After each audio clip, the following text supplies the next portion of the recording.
Next, our concept is online transactions and processing. Short form is OLTP. It means a process as soon as the data or events generated in real time. Whenever you are processing the data through an events at real time, it is nothing but an OLTP. OLTP is used when we are going to be using this OLTP means the requirements are availability, speed, concurrency and recoverability in database for real-time data or events. So whenever the availability, speed, concurrency and recoverability in database for real-time data or events, at that time we are going to be using OLTP. So these are the specific requirements of OLTP. The best example of OLTP in an application and network domain in Internet of ATMs connected to a bank server. So we are going to be using online transaction and processing by using the ATM machines which are communicated through an internet to a bank database servers. So all these data will be generated through an event and gives a real-time outputs. Next, our concept is batch transaction processing.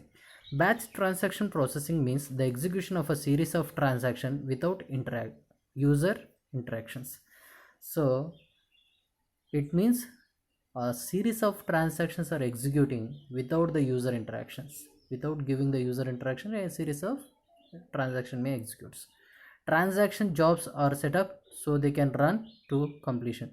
So if the set of transactions are executed, the transaction jobs are set up, we have to set up. So based on that, it can be run and for the finishing of that job. For completion of these transactions, we are using either scripts, command line arguments, control files or job control language predefined all input parameters. So if you want to perform that transaction jobs by using these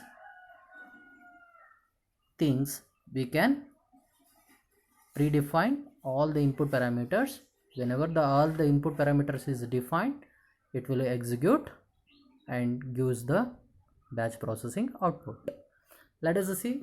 Batch processing means a transaction process in batches and in an non-interactive way. So once again here suggesting as transaction process in batches and in non-interactive way. So it is a non-interactive way where the transaction process in batches. When one set of a transaction finish, the result are stored on next batch is taken up. Whenever one set of a transaction finishes, the result are stored in next batch is taken up. A good example is credit card transaction where the final result at the end of the months are used. For this, we are using the credit card. In the credit card, we can access any number of transactions. Whatever the transaction we have accessed at the end of the month, we are getting the consolidated reports. So all these are processed, can be stored, and it will be give all these transaction will be give according to the events. So these transactions are executed and stored in data storage. Another example is chocolate purchase transaction. So another example is also as a chocolate transaction purchase. Not only the chocolate transaction, it may be anything. The final result of a sale figures from ACVMs, accounts vendor management, can communicate on internet at the end of RR day. By using a software, you are identifying how many chocolate you have purchased, how many you have sold and how many you have left. It will be an periodical and event. So based on these batches, you are identifying at the day of at the end of the day or at the end of an hour, you are identifying these batch processing transactions.